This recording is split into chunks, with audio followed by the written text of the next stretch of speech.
A-Rod. A-Rod will be on Sunday night, right? Oh, I think Smoltz is a better commentator, color commentator than Alex Rodriguez. I'd much rather listen to Smoltz. Yeah, Costas must have quit doing the showcase game.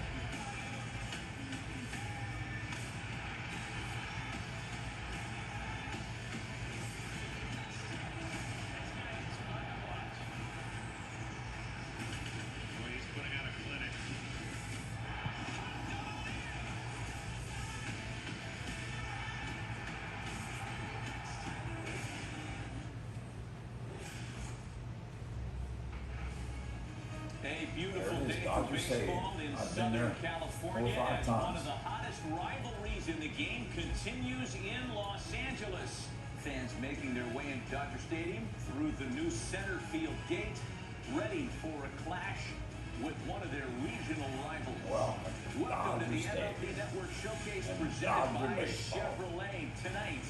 A battle between the two powers in the NL West, if not the entire National League, as the San Diego Padres contend with the reigning World Series champion Los Angeles Dodgers. The standings in the NL West at the start of play as a result of San Diego's win in the series opener yesterday. They shave a game off their deficit to LA, trailing the Dodgers by 4. It is the Dodgers with the best record in baseball at 14-5.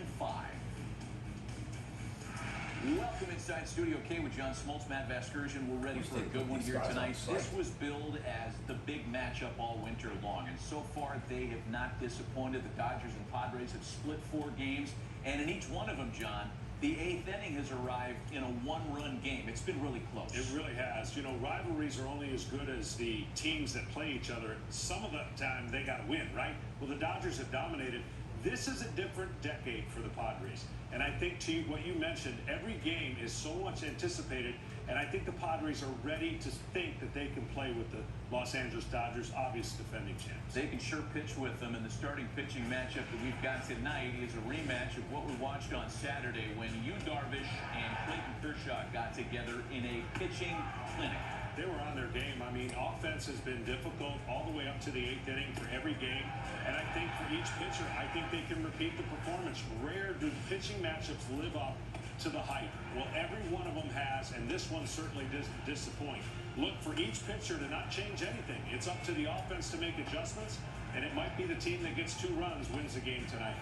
Boy, for you, Darvish, who pitched so well, giving up 1 run on 1 hit on Saturday, seemed a cruel fate to be handed a loss, but that's how good Kershaw was, and that's how good Kershaw has been historically against the San Diego Padres.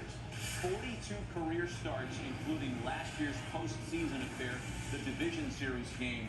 He has owned San Diego, in particular, of late.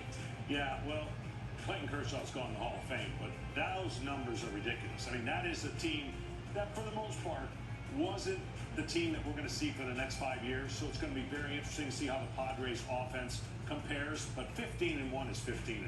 Yeah, look, in fairness to the Padres, when Clayton Kershaw was beating them up over the years, there were lineups that aren't the lineup that Jace Tingler has had last year and this year. Fernando Tatis Jr. specifically is a game changer, and earlier this week you hopped into Studio 42 to share with us how you would try to get him out. Fernando Tatis Jr., one of the most dynamic players in the game. The reason he's so good is he covers in, out, he can go right, center, and left. But now the shoulder injury's got 2 hands on the bat. I'm going to pitch him totally different. You don't want to pitch him inside because that's going to be the sweet spot. You want to get him out over the plate with breaking balls, get him to reach and see if that 2-hand on the bat approach is different. He's struggled since he's come back. Make him aware of the outside pitch.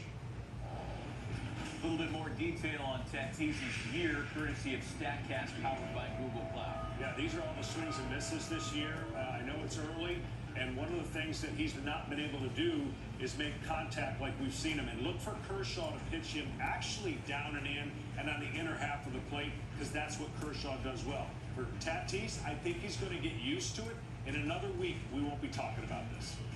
Fernando Tatis Jr. leading off for a 2nd straight night for San Diego tonight in Los Angeles. Yeah, 2 teams that don't like each other, and the fan base has certainly responded to the rivalry.